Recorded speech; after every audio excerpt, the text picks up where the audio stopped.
आपण मानक नमस्कार। आज आम आसचे आम धान खेत बुलायापी देखु आमर धानर खेत किभली सुंदर भाव में फली। चाषी बंचिले दुनिया बंचब, तेणु चाषी ही केवल दुनिया को बंचाई रखे, किंतु चाषी की संपूर्ण मान्यता किसी मिले ना।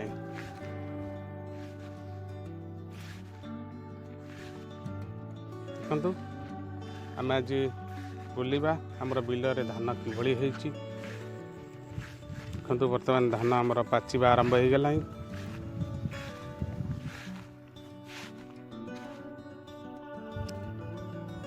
एकदम 70% धान पाचिकी मथा नई गला। आ 10-15 दिन भितर धान काटिबा आरंभ हो।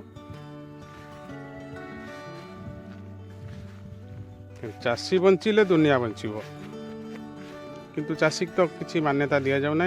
कि सुंदर नजारा जोटे देखु बिलरे कि घास के सुंदर भाव में प्रकृति बनई। भगवान लीला देखु कि सुंदर पार्क भली घास होती, भितर दु साइड रे धान तैयारी हो जाए।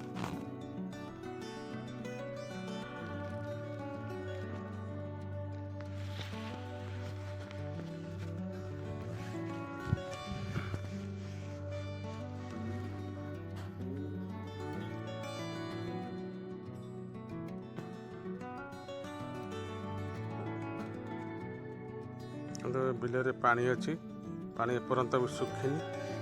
पानी सुखिले धान संपूर्ण पाचिबा आरंभ कर। आम बिलर धानर दृश्य आपण मानक देखली। जदि आपण मानक वीडियोटी भल लगी थाए आपण माने लाइक करिवे, कमेंट करिवे, सब्सक्राइब मध्य करिवे। आपण मानक अशेष अशेष धन्यवाद। नमस्कार। जय जगन्नाथ।